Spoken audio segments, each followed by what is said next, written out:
रक्तांगरक्तवर्ण पद्मनेत्र सुहास्यवदन कञ्चाशोभि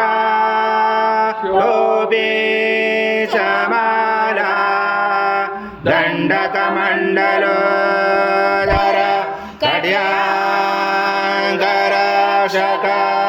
त्रैगुण्यरहित त्रैलोक्यपालक विश्वनायक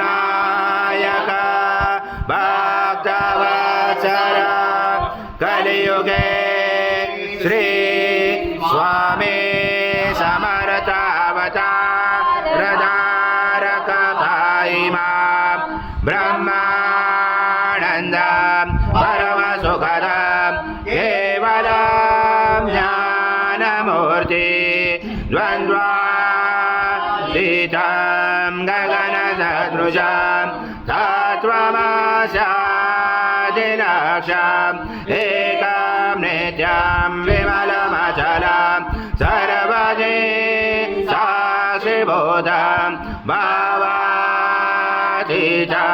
त्रिगुणरहितं सद्गुरुं तं नमामि गुरुर्ब्रह्मा गुरुर्विष्णु गुरुर्देवो महेश्वरः गुरुर्साक्षात् परब्रह्म तस्मै श्री गुरवे नमः।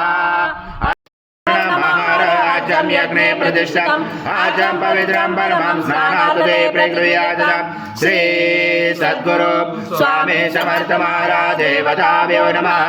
घृतस्नानं समर्पयामि घृतस्नानान्तरेण शुद्धो घृतस्नानं समर्पयामि सकल पूजाते सर्व उपचाराते गन्धपुष्पं समर्पयामि शेष उपचाराते प्रार्थना पूर्वक नमस्कारं करोमि। विष्णु सं रुद्र सं इंद्र सं अग्नि सं वायो सं सूर्य सं चंद्रमा सं ब्रह्म बरोदरं गणादिपूर्वमुच्चार गणादि तदनन्तरम् अनुस्वार परतरार्धेलुचितं तारेण रुचितम् एतत्त्वमनुस्वरूपं गकार पूर्वरूपं मकारो मध्यमरूपं अनुस्वारक्षान्तरूपं बिन्दुरुजरूपं नादसन्धानं सहिता सन्धि सहिता गणेश विद्या गणगरुचेन गायत्री छन्द गणपति देवता ॐ गणपते नमः। एकदन्ताय विद्महे वक्रतुण्डाय धीमहि तन्नो दन्ती प्रचोदयात्। एकदन्तं चतुर्हस्तं पाशमं कुशधारणं रथं सवरतं नैसेवि प्राणं मूषकध्वजं रक्तं लम्बोदरम्। ॐ पूर्णब्रह्माय विद्महे परमहंसाय धीमहि तन्नं स्वामी प्रचोदयात्। श्री सद्गुरु स्वामी समर्थ महाराज देवताभ्यो नमः। मन्त्रपुष्पाञ्जलि समर्पयामि।